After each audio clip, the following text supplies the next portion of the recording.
Hey guys, it's Tanya Rubin with Temecula UNCORKED, and today's special edition is coming live from Bottaia Winery, and I am fortunate to be with Jay Fernandez, who is their winemaker-in-chief for both Bottaia and Ponte. So Jay, thank you so much for joining us, and welcome. Thank you for inviting me. I'm happy to be here. We are so excited, the proverbial we. Yes. So I understand that you are going to bring a great fresh perspective to Temecula UNCORKED. Often when we talk to people, we're talking to a lot of people who have been here for a long time, but you are newer to the Temecula Valley. So tell me a little bit about that. Yeah, I'm very new. I've been here in Temecula for about 6 months, or I started beginning of September with the grapes rolling in. Oh, that's like right in the thick of it, right at harvest. Oh, I was pushed into the deep end of the pool. That's okay. Yeah. No kidding. Yeah. So you showed up at harvest and away you go. Yeah, just kind of hit the ground running. I was referred to Ponte from a personal friend in the wine industry that we've worked together before, and we were both in Northern California, and he kind of talked to me and said, hey, if you're interested, look at what Ponte's doing down there, and Bottaia, and then in the works. And yeah, I came down here in September and found I just felt very invigorated and really excited about the property and about both Ponte and Bottaia for sure, and just walked right in. So tell me about what your impression of Temecula is as a first timer and a newcomer to the area. I find it rather laid back. So for somebody from Northern California coming down to Temecula, I was a little bit intimidated by the Southern California kind of, I don't necessarily want to say reputation, but I just thought it was going to be a little bit busier and a little bit more just go. And okay, the traffic's a little bit busier, rough sometimes, but in general, for Temecula specifically, I find it to be very relaxing and to be very well within my comfort level. Right, and then talking about from a community and a winemaker's perspective, do you feel like that casualness conveys to the experience as a winemaker and a visitor to the region? The casual community is really welcoming. Yeah, it's really good, and that's kind of the perfect way to describe it. There's community, and it's just relaxing.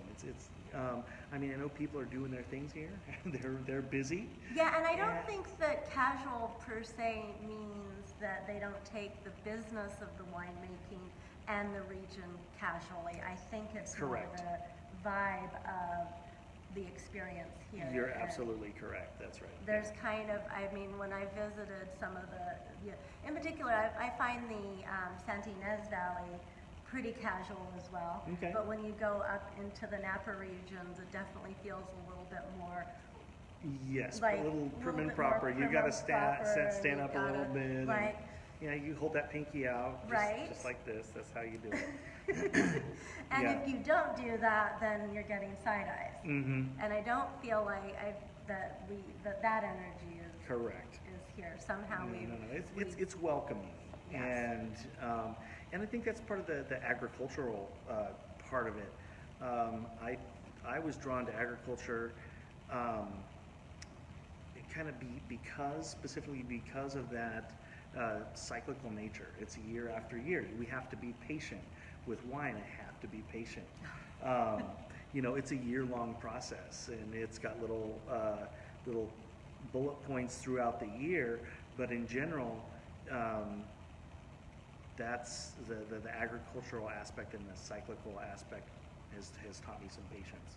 And I think that a lot of the winemakers in the Temecula region that have been here for many years come from that background of agriculture. So they're coming from an agricultural background and learning the wine and learning the grape side. And you're coming from largely a grape side. Yes. And into that. So segues into a little bit about your background. How did you come to winemaking? Oh, it's my uncle. It's my uncle's fault. No, Okay. no, Always actually, someone to blame. right. I love my uncle Tony. Actually, so I grew up in an agricultural family in Northern California, and just north of Sacramento, the town of Woodland, and we did tomatoes and wheat and rice and almonds and walnuts. Of course. For the biggest part. And I was making my way through college, and I had a good science background. Okay. And my degree is actually in biology. But there was a point that I was asking people, just what do you do for a living? How do you make a living? And how am I supposed to make a living with this science? Interest in science Right. and biology and kind of this agricultural background. Totally. And because they all go really closely. they do. They actually do more than I think people would realize. Because there's the quality control, and we all are not only in the wine business, but if it's in other produce, other agriculture, we need metrics to ensure that our product's going to be good, or our grapes are going to be good, our lettuce is going to be good, our tomatoes are going to be good. So the way to measure that is through science. So sure.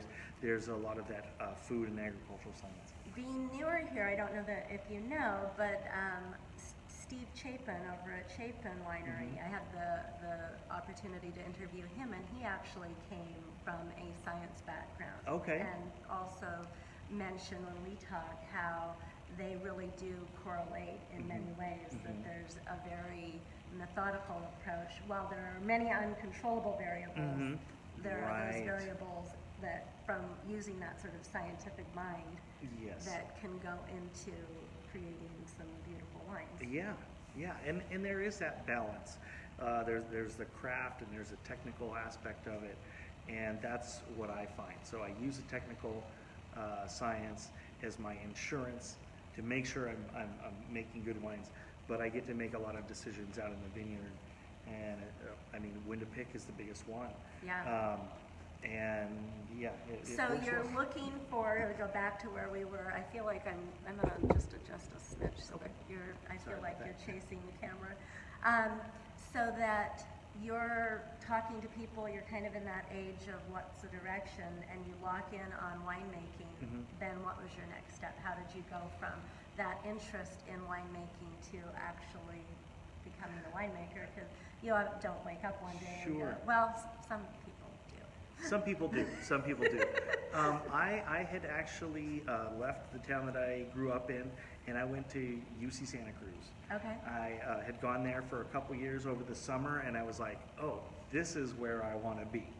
So it's kind of funny because Santa Cruz does have a winemaking history, but at that time it was a little under the radar. Okay.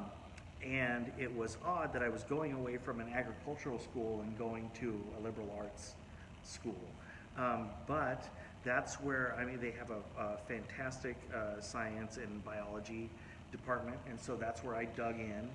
And I actually came across one of the chemistry professors whose his main focus was he was diving for sea sponges in Indonesia. For to You're look gonna bring this back around to wine, aren't yes, you? we're coming around. We're coming around. We're going there. No, he was studying sea sponges for cancer treatments. Okay. But in his spare time, not spare time, he devoted a lot of time to it. He has started a winery. So a gentleman named Phil Cruz. Okay. And so he became kind of my academic mentor to tailor my biology degree to winemaking. Yes. And he's been making sea sponges and winemaking. Sea sponges, I know, they come around. But he was making fabulous Syrahs and Chardonnays from Central Coast. I think San Benito. I think that's where he was bringing it in from. But he had other sources as well. And he invited me into his wine tasting group, and I gave him my perspective and my opinion about his wines. Okay. And he just, kind of helped me take the next steps. That kind of fostered your interest and foundation. Yeah. So I got to work with the local winery down there. If you live in Santa Cruz and you like wine, you go work for Randall Graham. So I did that for a little while and got the inspiration from there. That's kind of like Randall Graham, that's kind of like your internship. Well, I had an internship before that. I had a big one, yeah. Yeah. But coming back to Santa Cruz, yes. Okay, was with Randall. Yeah. Okay. And so it was really exciting. And that was back in 1998, 99. So I've been doing this for 20 years. And, wow. I love it. It just kind of got inside under my skin. And I just loved it. Because I understood it. Okay. Yeah. And that's because of your science background. Mm-hmm. That's so interesting. So going from those regions where, I mean, up in the Napa area, it's kind of very established, it's very, as Lee said, very proper and very, you know, it's just an established region, and coming down to Temecula, where really I feel like we're a burgeoning region, we're really so, yeah. just at the beginning of where this region has the potential to go. There's a question in here somewhere. Okay, I know there is. I know there's one. I think that, I mean, Temecula is certainly not brand spanking new. No, I know it's not. we were growing grapes down here in the 80s. Well, and actually the region from my history, the mission over in Oceanside, they were really? growing Okay. the first grapes in California. Okay. At that mission in the 1800s. Okay. But we you know, that kind of got wiped out I think it was the early, I don't know, don't quote me. I just know it happened. They got wiped out by disease way back when, and then the mission, then it went up north. Yeah, there was grapevines have what's called a scion, which is the growing, fruiting part of the vine, and they have a rootstock. And there are certain critters and in the soil that have to, how do I say it? The vines have to be resistant to those pests. And I mean, there's pests from the ground down and from the ground up. All under and over. Yeah. And as the winemaker, it's part of your job is also monitoring the field. Yes, to know how those are gonna mate and pair. So I know there was a big hit. I believe it was in the early 80s. Yes. Where phylloxera got going down here and knocked down a lot of vines that were supposed to survive, but they had a rough time. So there's been a lot of replanting, and we replant with more hardy and resistant vines. And also over in France, I think probably 90 to 100% of their vines have been replanted on American rootstocks to be resistant, because it's not just California, it's not just Temecula, it's our grapes aren't special. It's a global battle to keep it is the a battle grapes and the vines healthy. and a learning process. Yeah. I didn't know that that some of the French grapes had been replanted that way.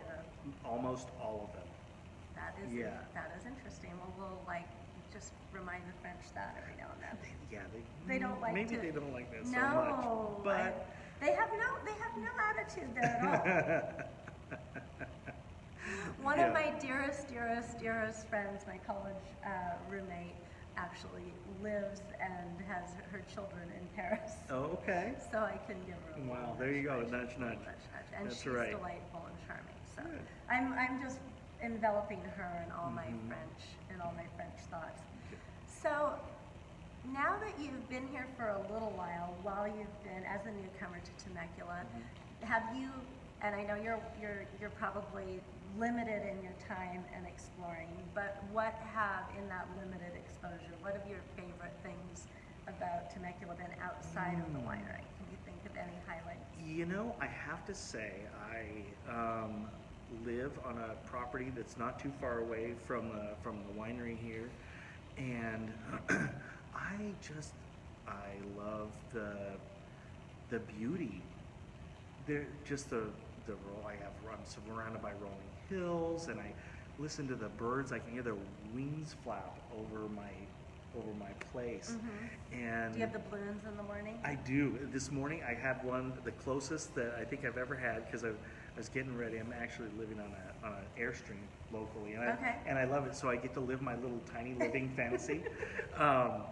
And I was getting ready this morning, and I heard the propane. I heard a and I rolled up my window shade, and it was right there, and I could have counted the people in the basket. That is so fun. So I'm really like I just appreciate just kind of calmness and peace and quiet and beauty, and I love it out here. Like even coming from Northern California, a little bit too flat for me. Okay. And so just to see these hills and valleys and peaks and get to see people up in the air having fun in the morning, you know, they got pretty, up for that. We've been here for a while now, and it's funny because I get excited still every time I'm like taking my kids to school and the hot air balloons are up in the sky. I'm like, the balloons are out today. Yeah, and I turn on Rancho California Road, and I get a balloon and a snowy peak off in the distance. Right now, yeah. And so it's crisp, beautiful. And the sky is really crisp right now because we've been having these rains, which have been a little bit unusual. Yeah. How are the rains affecting the vines? Just out of curiosity. You know, they're doing fine. Okay.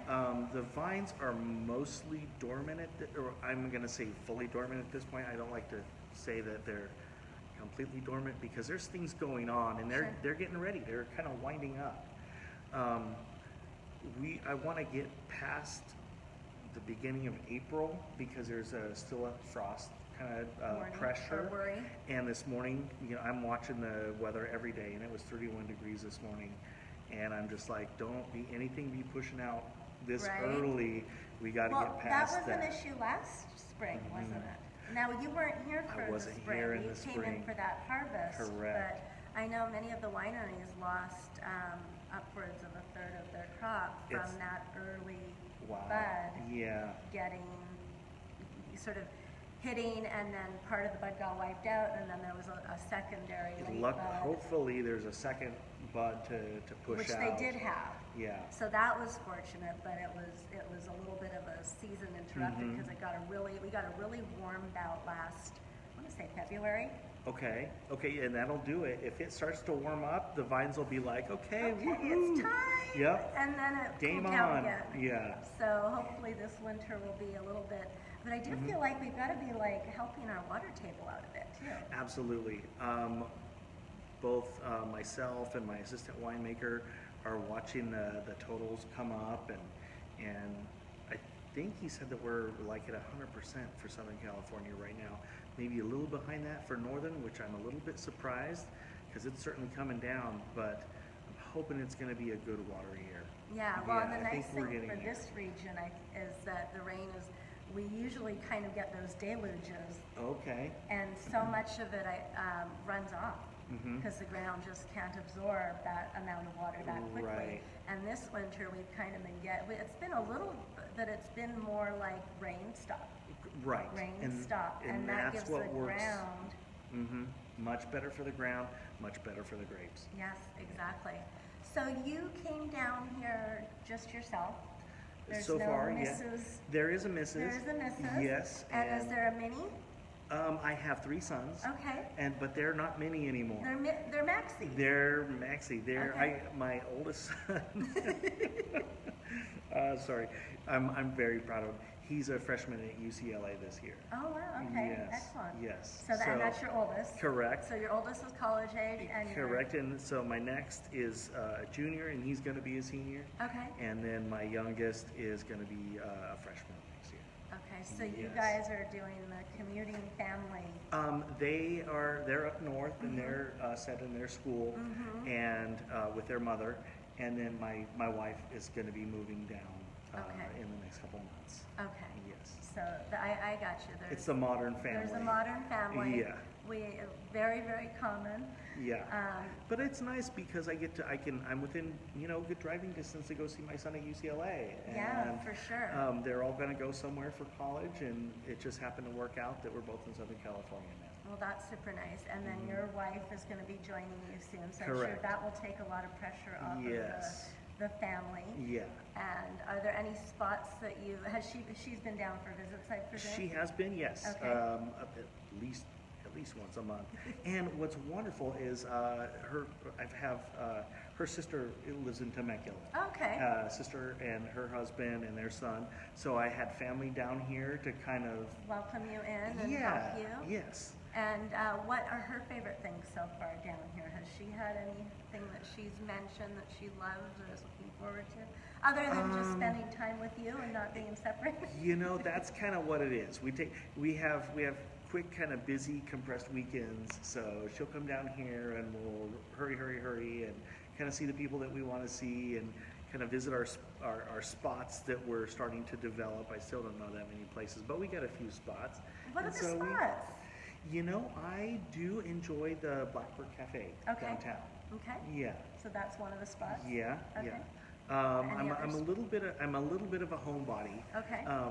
But my dear wife, Marcia, gets me outside. Okay. She's like, come on, we're going out. Well, and I'm sure as a winemaker, there's part of your job that does require kind of that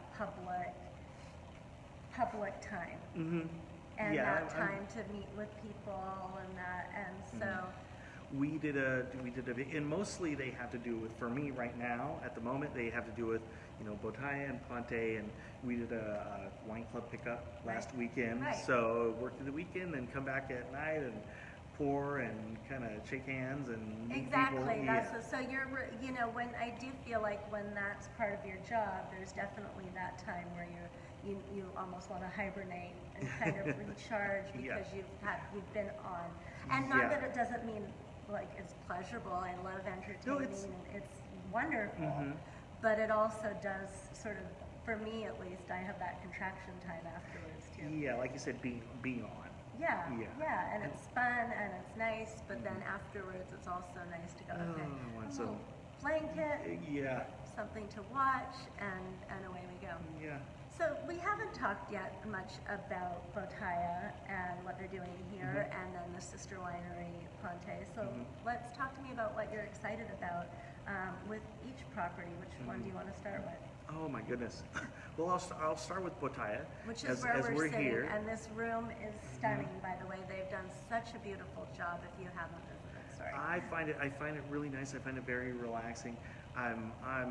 I feel myself fortunate. I've got to entertain some visitors, who come to see me down here, and Bottaia is beautiful. It's got a beautiful view, and it's very nice to be able to bring people here. It is my go-to recommendation for if you want to impress a visitor coming to Temecula. You bring them to Bottaia because the space is stunning and the experience is really a beautiful experience. Yeah, it's very refined. It's definitely, I also learned, it's the priciest, one of the pricier experiences in Temecula. But I do think that, for example, the pairing, they do the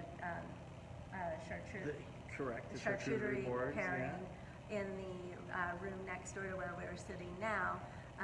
And it is a full pairing of 6 or 7 wines. I believe, yes. And then it comes with the board, and there's 3 different board choices.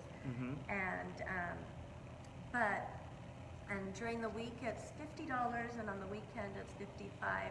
And I do have actually a special offer for Wine Country Living followers and subscribers that they have been generous enough to extend. So that is 10% off through the end of February. But it is to me, with the board and the wine, a tremendous value as well. We try to make it a very good experience, yes. and thank you. I believe it is a value, but the quality and the diversity of flavors that you get to pair are there, and the servers will suggest, as different wine comes out, this goes well with this on your board. It's a very relaxing environment, a relaxing experience, and definitely a great spot to impress your guests. Yeah. And I think the servers are very in tune again, with not only the menu, but they want to make your experience here stand out, take away, something that you're going to remember, and high quality food and wine across the board.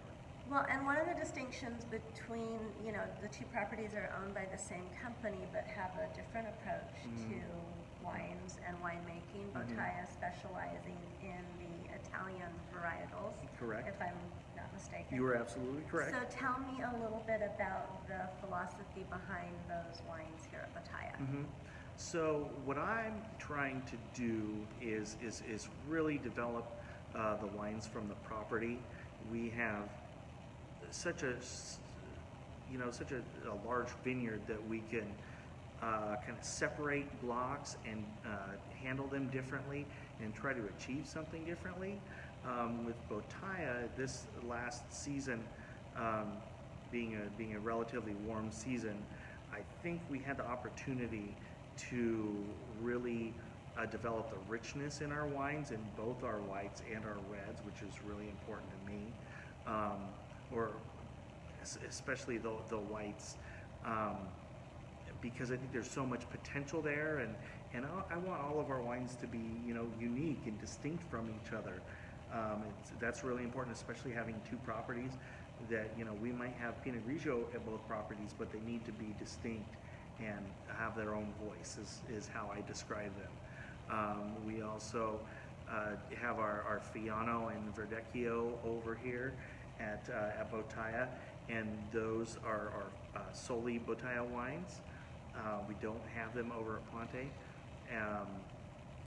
And those, I'm building richness and building character and building distinction in those wines. Now, are all the wines here estate grown? Yes, they are. Yes, they absolutely are. Okay. And are they, when you talk about, you said that the wine, the grounds here are extensive.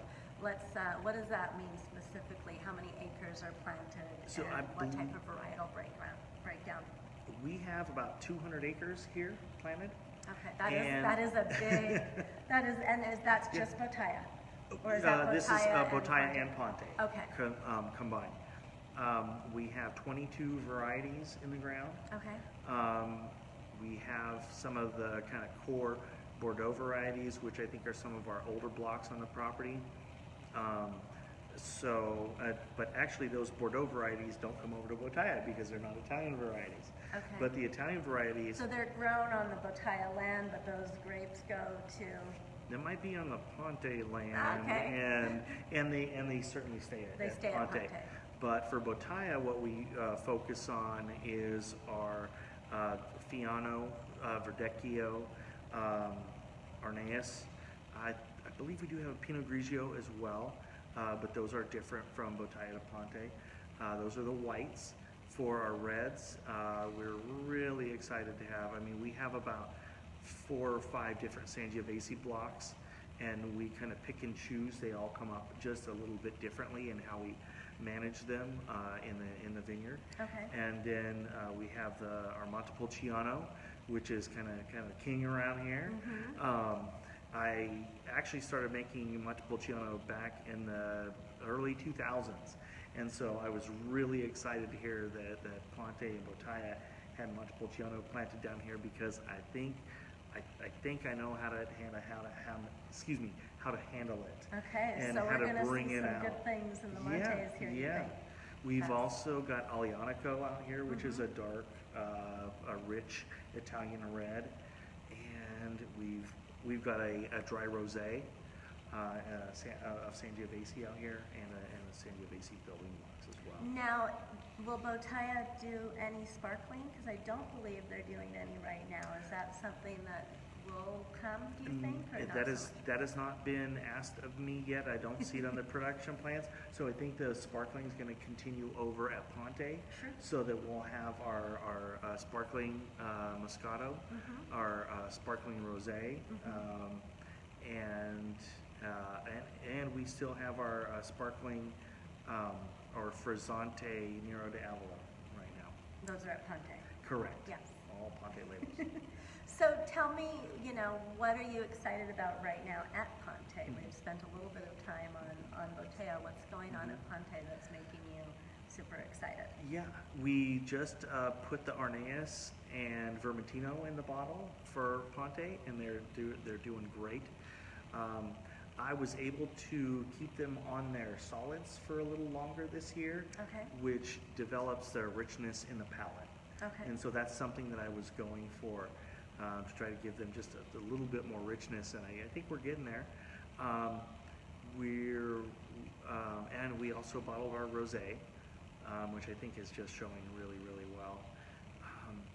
And we're gonna start to get into our reds a little bit.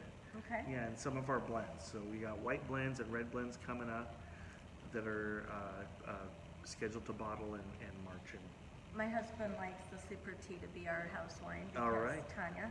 Mm-hmm. So there you go. Super Tea. That our super. It's like our house well, wine. Well, good on your husband. And I'm like, well, that's kind of fun. So we'll allow it. And I'm getting ready for that. We're actually going to be bottling the 2017, so we're a little bit longer on our vintages for our reds. I'm really excited for our 18 components, our Cabernet and our Sangiovese. But I have to be patient a little bit. So we're going to get our 17 in the bottle. Doesn't require any patience. Oh my goodness! Sometimes I'm just chomping at the bit, just ready to go. But our 18 will be very nice, and we were super happy with the Cabernet that we got off the property and the Sangiovese as well.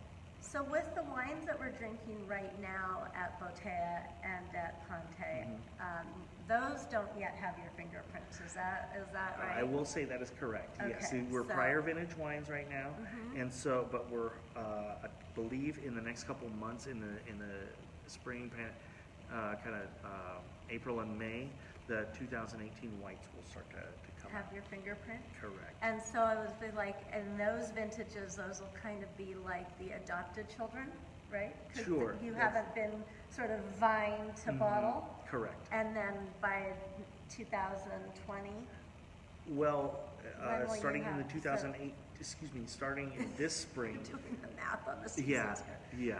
Because this spring will be your first full. But it'll be my whites come out this spring, and then my reds will come out probably next spring. Okay. So this is kind of an interesting process while you're in transition. It is, from yes. one winemaker to another. Yes. So how would you say, speaking of, we always just segue here. Okay.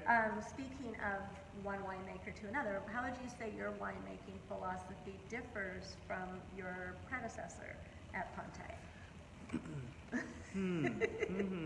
Easy question. I believe, that's a difficult one. You know what, I promise no hard questions too, I'm just making myself. No, it's fine. In 2000 and I want to say 2000 through 2002, I actually was the enologist and grew into the assistant winemaker for Shalom Vineyard in Monterey County. Okay. So it's a very unique property in that area. It's not on the valley floor or on the Santa Lucia west side. It's up in the high desert near the Pinnacles National Monument. Okay. And it's got a very unique soil type, and I got to work with Dan Carlson and David Coventry, and they really taught me about how to push wines to ripeness.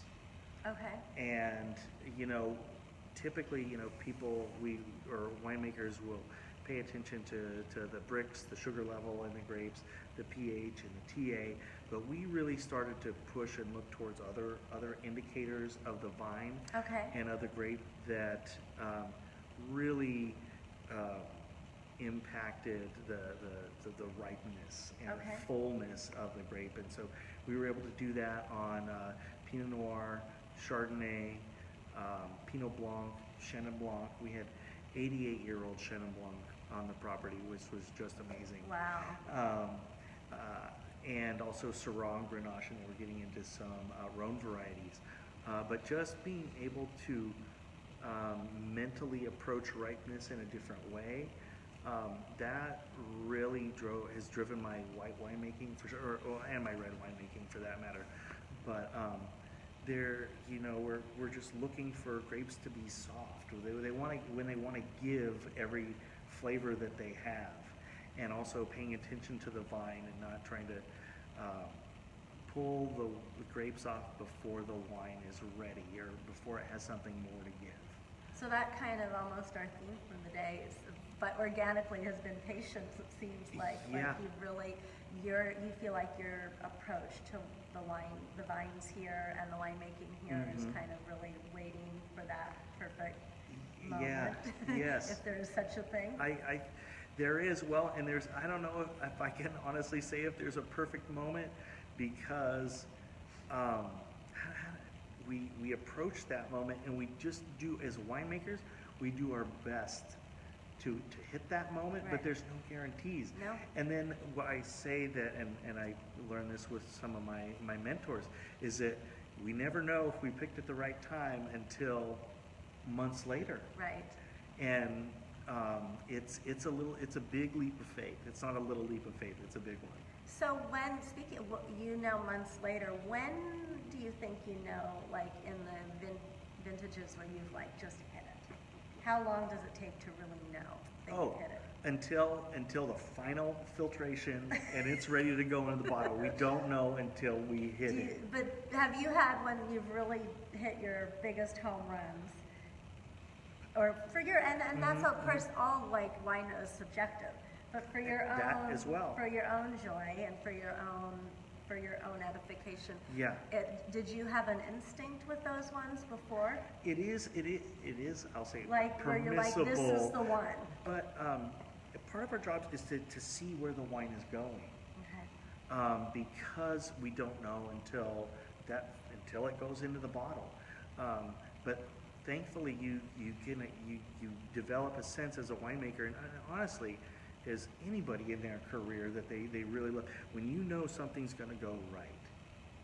And I taste the grapes, I taste the juice, I taste it when it's fermenting, I taste it as it's aging, and I say, yeah, I think this is on the right track.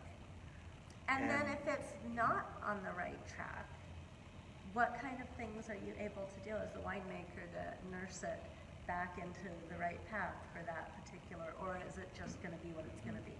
No, because the winemaker's job is to take care of that stuff. Oh, did we just turn the lights down?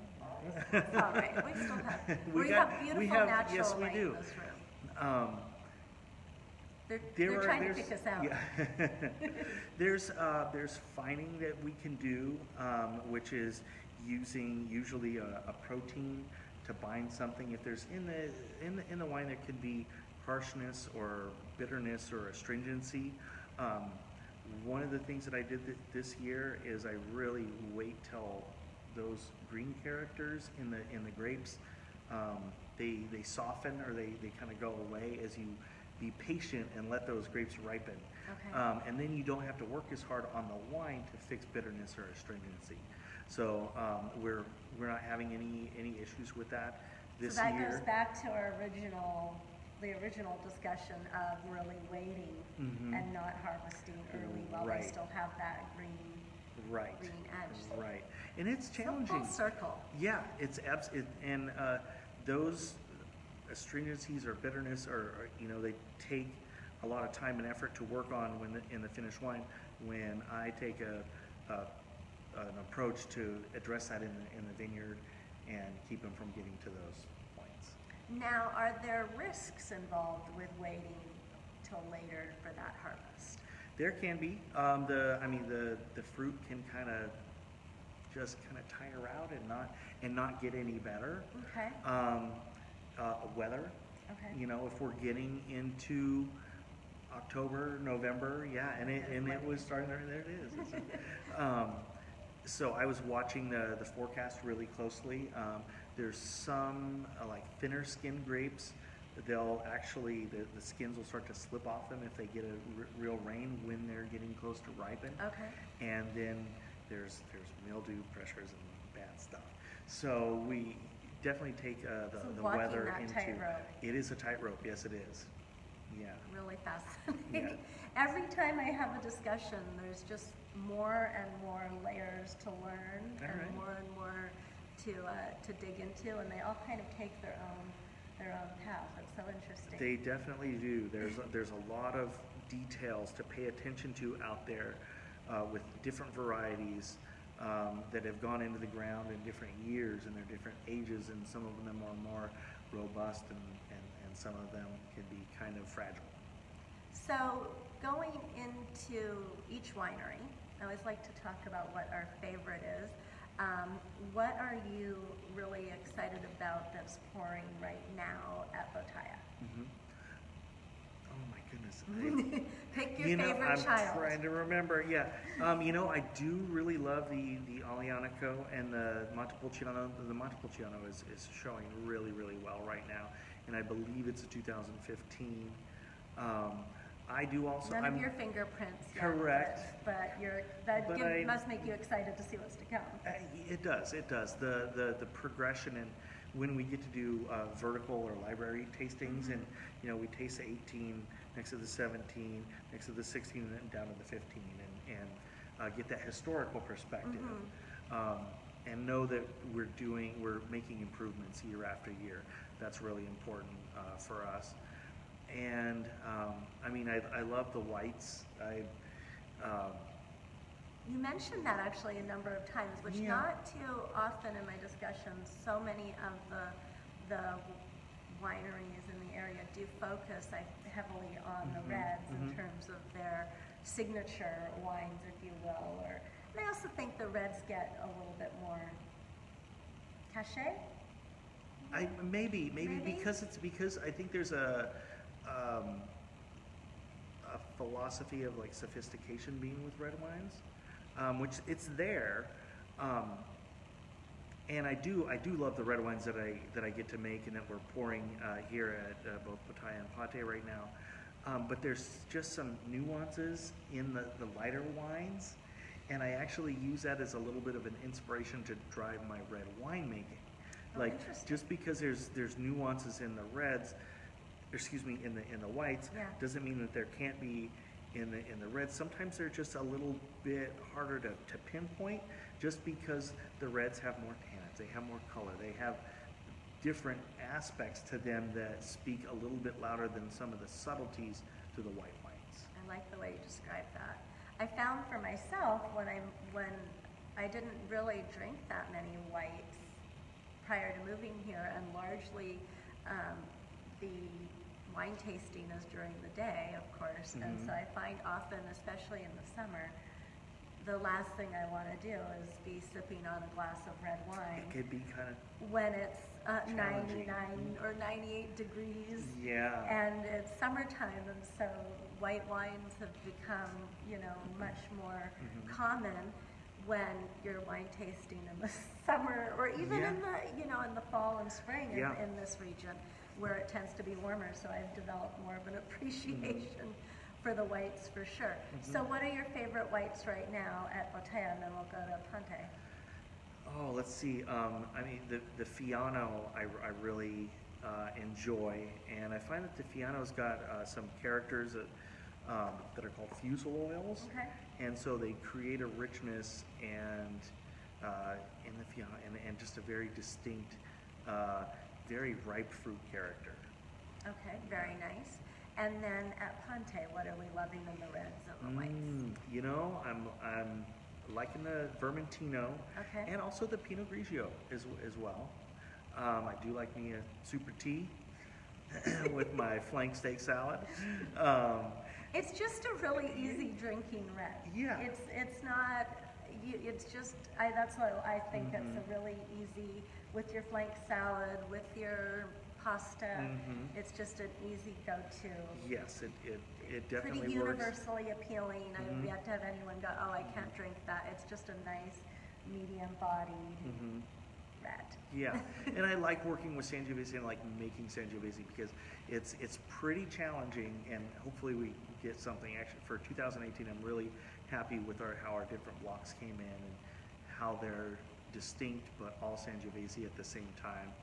Now, how are you finding adapting to, obviously, the Temecula climate and our terroir is significantly different than the Northern California. How are you finding that adjustment?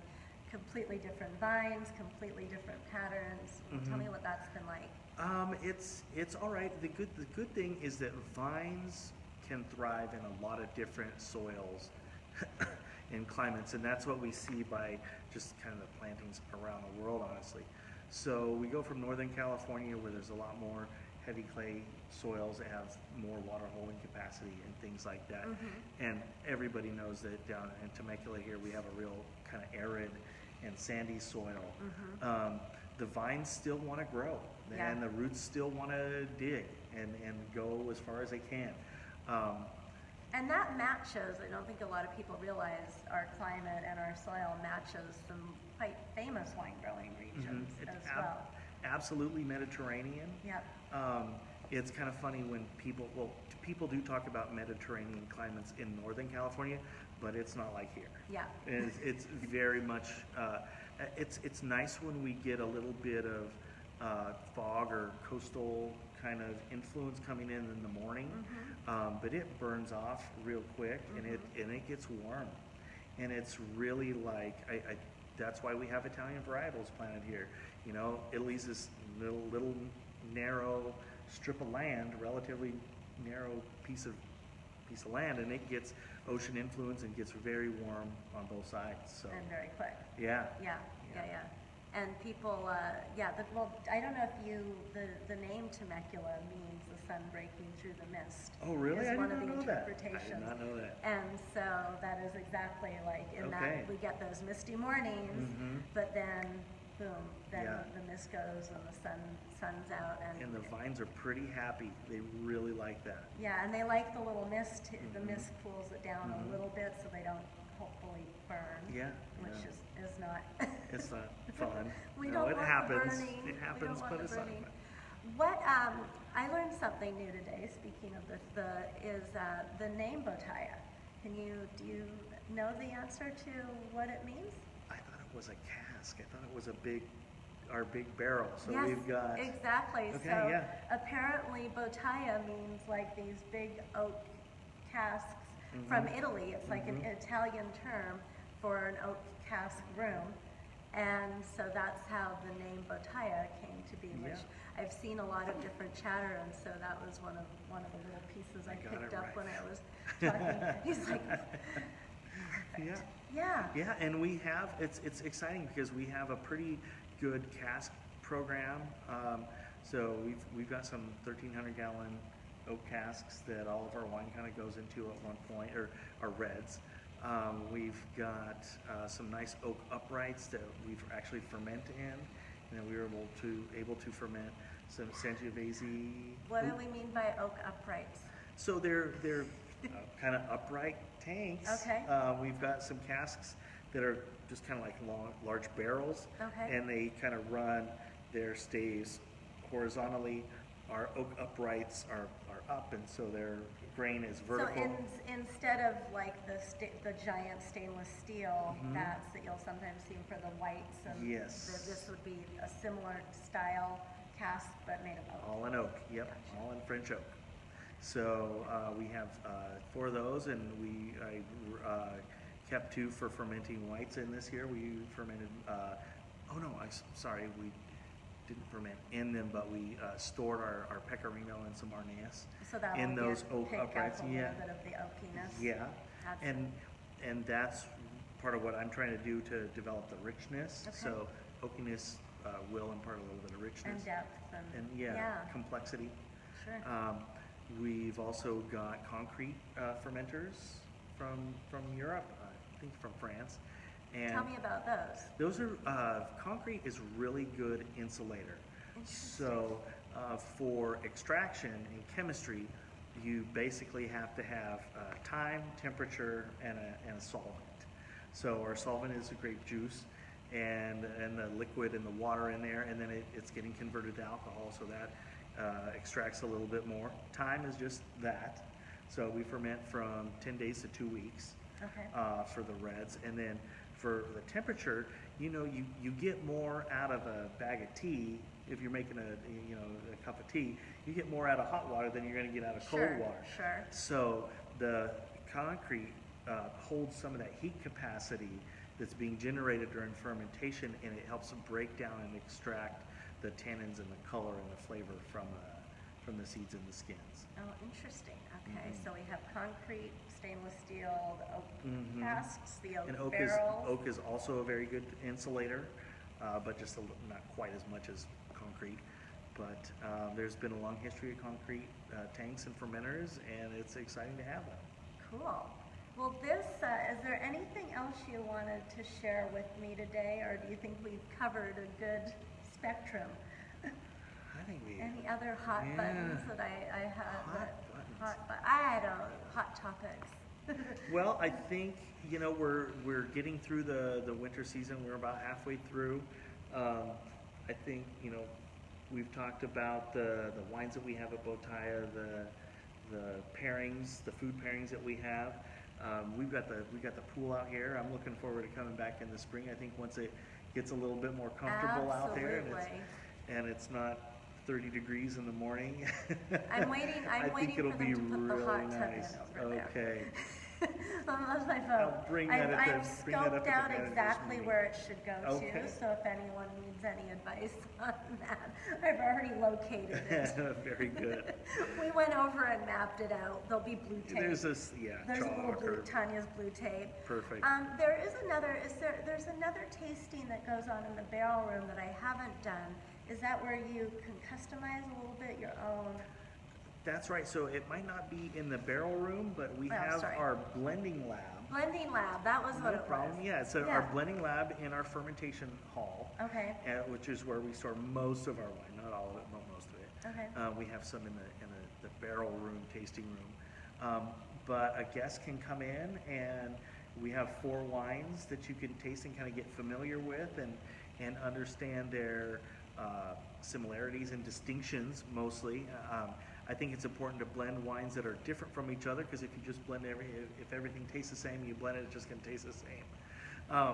So we typically have 4 wines in there right now, and guests can get familiar with those wines and see how they're going to complement each other and blend your very own personalized bottle of wine. And then they leave with that bottle? Correct. How That's fast? right. Like, this is what I'm talking about when I talk about experiences that you can have here in Temecula, in the valley, but then also that Bottaia is really doing some cool things as kind of your standard plate of offerings, as you will. It's not on a specific, this 3rd Saturday of the month. It's one of the experiences that you can book any day that they are open, which is super cool.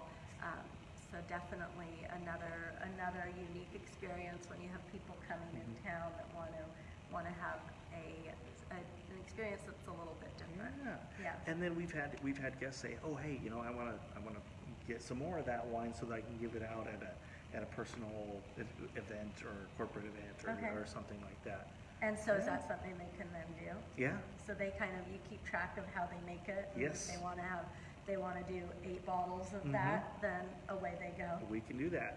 Now, can they get their own label on that, or? Yes, it is actually a personalized label. It's based on our Bottaia label, but instead of having some artwork where we have it for our commercial bottles, the guest can. We'll see if we can get a picture of that and Yeah. post that so that you guys can see it. Well, this has been an absolute delight. Hopefully it wasn't too painful. Thank you. I'm relaxed now. Nice. We'll start over. Jay was a little bit, when we first started, he was a little bit uncertain about, he thought I might bite. I don't know. I haven't yet. I told him Not that bad. I never bite anyone, and it settles in so easily.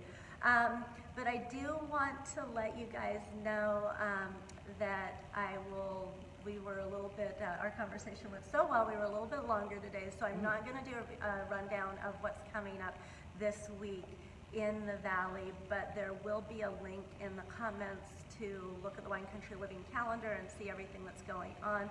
And I also have the Valentines Day Round Up that is also on the our Wine Country Realtor page, on the Wine Country Living page, both, so you can find out what's going on for Valentine's Day, which is coming up this week. Don't Don't forget. forget. Do not forget and end up in the doghouse. It's not a good thing. There's lots of great ideas.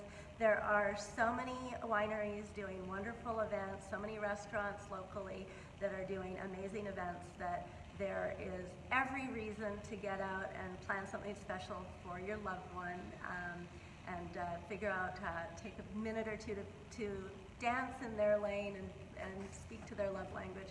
So definitely check those ideas out.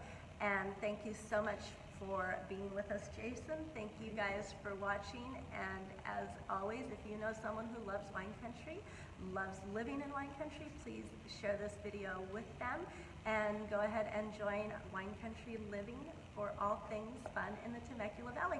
Have a great week, guys. We'll be back again soon. And